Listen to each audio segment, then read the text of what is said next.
news is, as you indicated in your lovely introduction, thank you, that's very gracious, this is a trilogy about the World Wide Web gaining consciousness.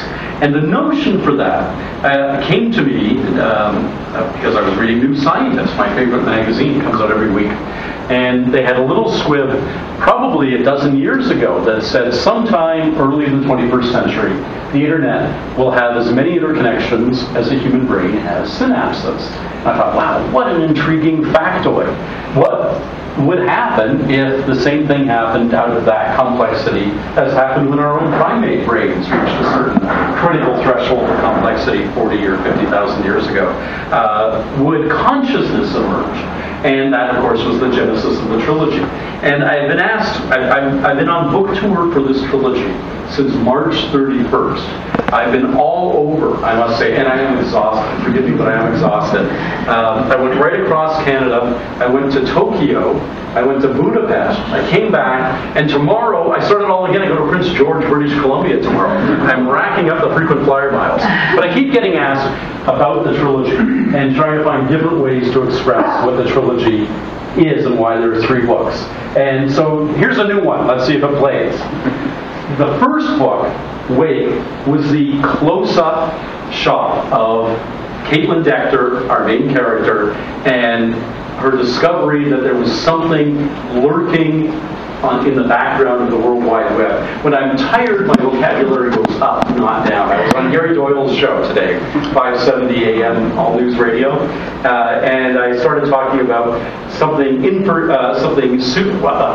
what did I say? Supervening on the infrastructure of the World Wide Web is a perfect phenomenon. And I realized, no, that's probably not what I should have been saying for Gary's audience.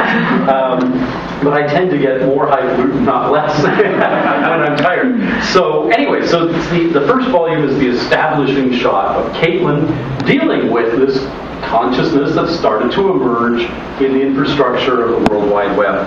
The second book pulls out and shows a slightly bigger picture. It shows Caitlin and the forces of the U.S. and Canadian governments, the National Security Agency, and its division called WATCH, the Web Activity Threat Containment Headquarters, and CSIS, the Canadian Security Intelligence Service, becoming aware of the existence of this thing. So we go from this tight close-up to a medium shot, and the final book, Wonder, is the long shot that shows the whole wide world, another WWW, coming to grips with this entity that now spans all of the world. I love, by the way, the World Wide Web is the only, and this is not an observation original to me, Douglas Adams first made it, is the only thing in history for which the abbreviation takes 3 times as long to say as what it stands for. WWW is 9 syllables and World Wide Web is 3. So Tim Berners-Lee probably erred when he decided to call it that, but on the other hand, the number 2 name in contention, you know what else he was considering calling the World Wide Web? I wanted to call it Tim, in honor of himself, and standing for the information mesh. The information mesh. And he decided, no, that was too much. So we went to the World Wide Web. We've been stuck saying www thousands of times. Imagine how easy it would have been if you said tim.hortons.com. But it did not turn out to be that way, unfortunately. So, some of you will have read the first book in the series. How many? I won't be offended. Oh wow! Holy cow! How many of you read the second book? Wow! How many of you read the third book? This is interesting. Okay, because often when I do events, there are lots of people who haven't read any of the 3 volumes, and I try to pick a reading that won't spoil the first 2 for those who haven't read them yet. But I figure I'll just jump right to the very end here and tell you.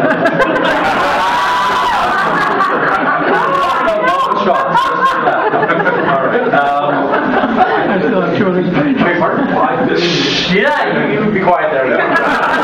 Mr. Spoiler alert. So the scene I'm going to read actually doesn't have a whole heck of a lot to do with WebMind. It has a lot to do with Caitlin Dechter and her relationship with her boyfriend, Matt. Matthew Reese, who she met at high school in Waterloo. And as you may remember in the first book, for those who have read the first book, Caitlin is taken to a school dance at her high school by Trevor Norton, who is not the most polite guy to her. He keeps trying to feel her up on the dance floor. She storms out in a huff and never wants to see this guy again. And she's, as you know, was born in Houston, Texas, grew up in Austin, Texas, and has moved to Waterloo when her father got a job at the Perimeter Institute. So she's learning Canadian slang and discovers this wonderful term, hoser, which she applies to Trevor Norton. He becomes known as the hoser in her blog entries.